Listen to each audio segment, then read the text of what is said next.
East Africa. Tuko na mzee wetu, ningependa kumwalika Mheshimiwa Rais wa Uganda, His Excellency Yoweri Kaguta Museveni.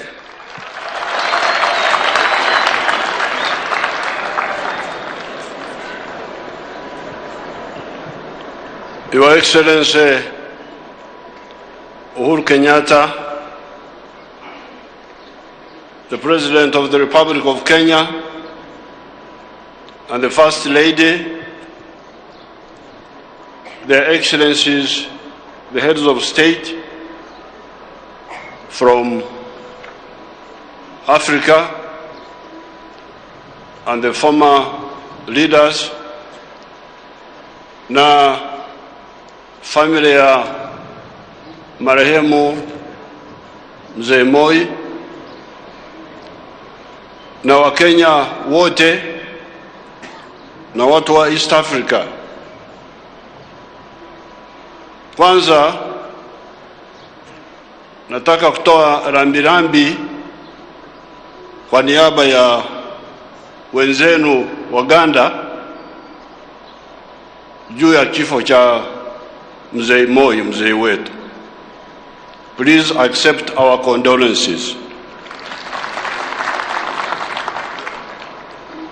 Kifo kwa binadamu ni lazima.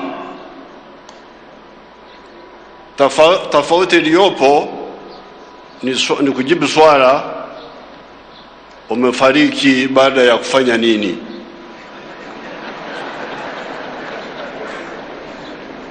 Kama ulifanya mambo ovyo, basi tunakusahau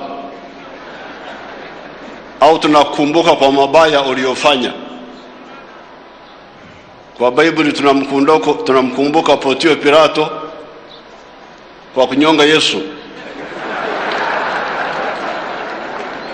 Kwa hiyo naweza kukumbuka kwa mabaya au kwa mazuri. Lakini hapa hasa Afrika, viongozi ni kama daktari.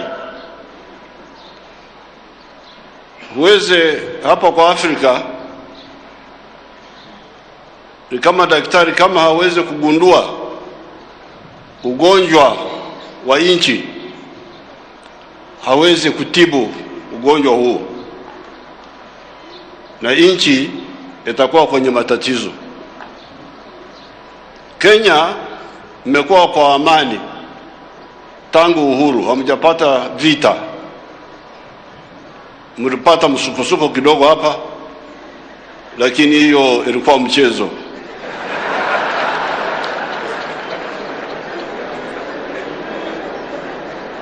Sisi waliopata shida ndio tunajua shida ni nini. Kwa hiyo inamaanisha kwamba waganga wenu hapa, viongozi wenu waliweza kugundua ugonjwa wa nchi yenu na kuwapa dawa ilikuwa inayofaa.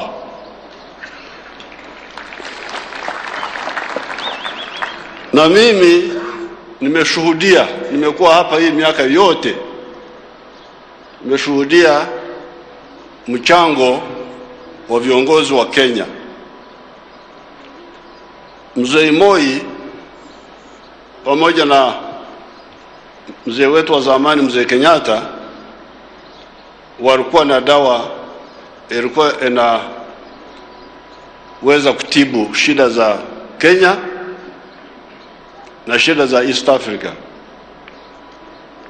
Dawa ya kwanza, uzalendo ndani ya Kenya.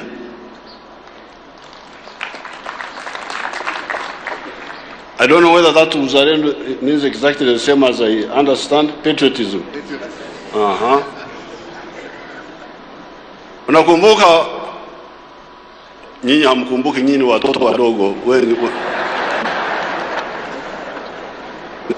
Sisi ambao walikuwepo tunajua kulikuwa KADU na KANU. Na hivi vyama vilikuwa na msingi ya kila chama. Lakini mmesikia wakati walikuwa wanasema hapa kwamba mwaka 64 Mzee Moi na wale ambao walikuwa kwenye KADU walijiunga na KANU wakafanya chama kimoja. Hiyo inamaanisha walikuwa wameshagundua umuhimu wa umoja, na hiyo ilisaidia kiasi Kenya kubaki na amani kwa miaka hii yote. So hii ni sifa moja ambayo niliona, sifa is the quality.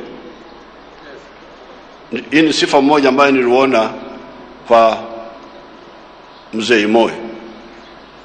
Sifa ya pili ni roho ya East Africa.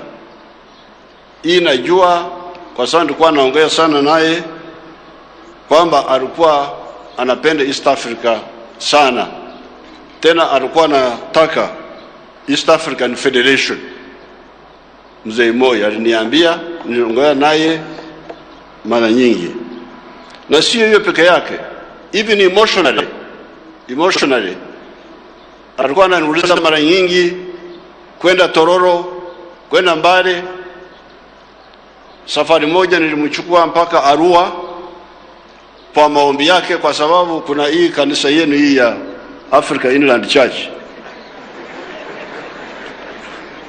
Nilikuwa naona kanisa moja kidogo hapa Kijabe hapa, lakini Mzee Moi aliniomba nimchukue Arua kwa sababu alikuwa amesikia kuna kanisa ya Inland Church huko, na tukaenda mpaka Arua. So even not only politically but even emotionally you could see that he loved East Africa.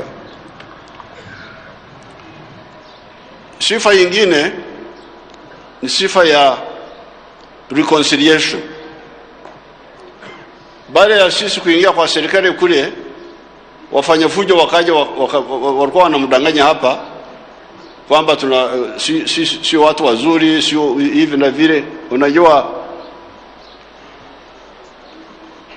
troublemakers are always all over the place. So Mzee Moi akakasirika na sisi, akafunga mpaka, lakini baadaye tukakutana Amungura Primary School in Teso ya Kenya, tukamaliza shida zote. So hii yote niliona sifa nyingine ambayo nilishuhudia mimi mwenyewe: uzalendo, roho ya East Africa, na capacity to reconcile even when you have had some differences. I saw this myself. So therefore, when I was invited, I said I would take this opportunity to bring out those three qualities of Mzee Moi, which I saw myself. I didn't hear, nobody told me, I saw for myself.